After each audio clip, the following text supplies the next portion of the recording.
Hey guys, so Lord here, back in with another action figure review, and today we'll be taking a look at the DC Multiverse Teen Titans Wave Donna Troy, the sidekick, apprentice, protege of course, none other than Wonder Woman!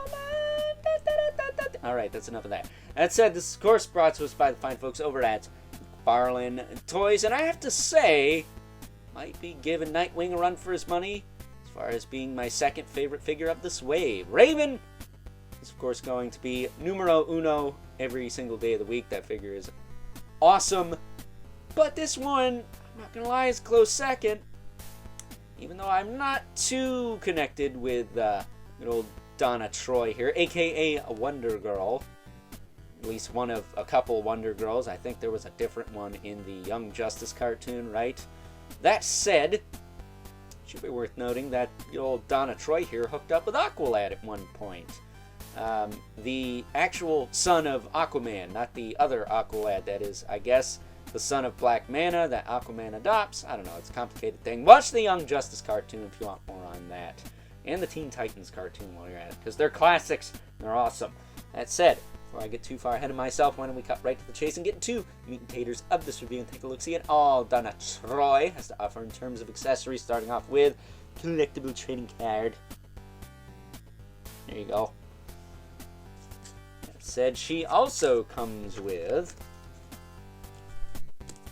a mighty sword, which is actually gummy, but it's not too gummy, so it's not gonna warp on you, and since it's not like hard, stiff plastic, it won't break either. So that's a plus. I'm okay with this material, you know. You might have to warp it out of package, but it's at least going to maintain its shape worth of crap. Gotta give them that. That said, she does also have the hockey puck display stand we're used to seeing with all McFarlane Toys releases. I have to tell you, I would have liked a second fist hand maybe, but these hands look like they'd be a pain right in the balls to swap, so maybe that's for the best. So maybe a shield or something, but either way, here she is. Looks pretty good.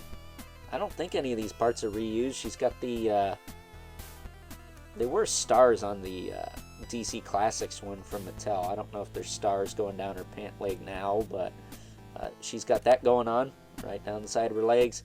She's got her belts. She's got her armor up here, her shoulder pauldrons and her chest plate and everything. Looks good. Looks really good. Yeah, man, and her gauntlets are pretty cool. Then her boots, her armored boots. Definitely not going to see a classic Donna Troy with these parts. And if they do, I'm sure they'll get a bunch of heck for it online. Said as far as her articulation goes, her head surprisingly can look pretty far that way. Not so much the other way. But you can get a little bit out of it. She can look down, actually. But not so much up. And not so much tilt. Shoulders will go up to the side, about that far.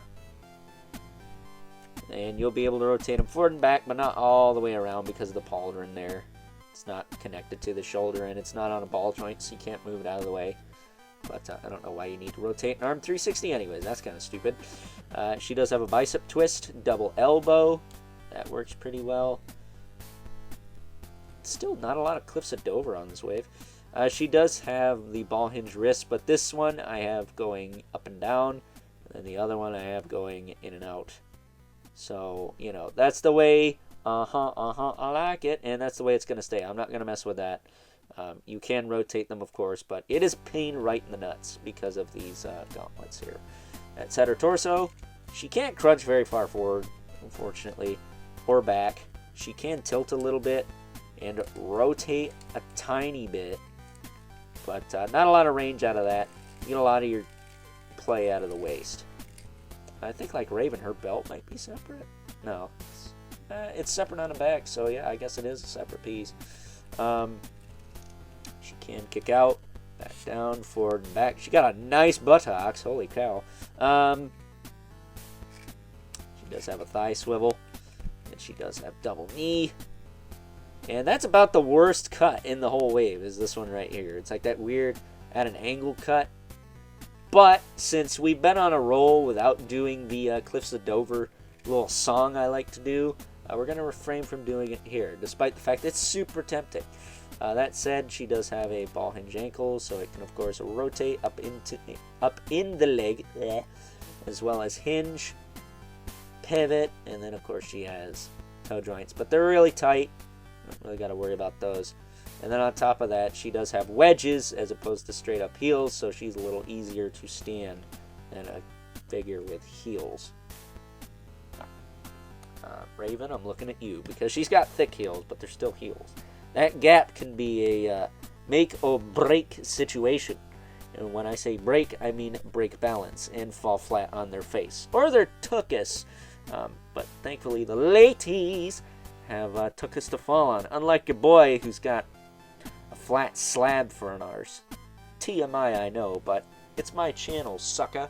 You clicked on the video. You didn't have to do it. It was optional.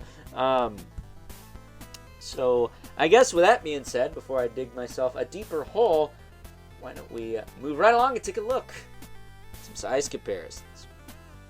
First up, here is good old Donna Troy alongside a couple other figures from this Teen Titans wave. We have Nightwing and Raven, the daughter of Trigon herself, and the only other female figure from this wave. And I have to tell you, since Donna Troy is an Amazonian, it makes perfect sense that she scales a little taller than these two.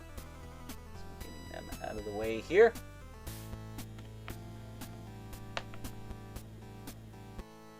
We can bring in our two regulars, the Mythic Legion's Brother Manibelith, right there. And the infamous Elephant Spawn, who today won't exactly be towering over everyone, but he's probably the biggest character on screen, if not close to neck and neck with old Donna Troy there. So with that being said, it's time now that we wrap things up with some final thoughts. Overall, and I have to be honest with you guys in saying that a good old Donna Troy here may be runner-up for second best figure from this Teen Titans wave, because for a company that is not exactly keen on pumping out female figures in general, when they do, the fine folks over at McFarlane Toys do a darn good job at giving us a pretty awesome female figure, and Donna Troy here is no exception. That said, I would have liked a second fist hand and maybe an open hand or another grip hand to go with her, but I'm not going to complain. She at least came with the sword, right? So with that being said, hope you guys enjoyed this review. Until next time, I'll catch you guys later.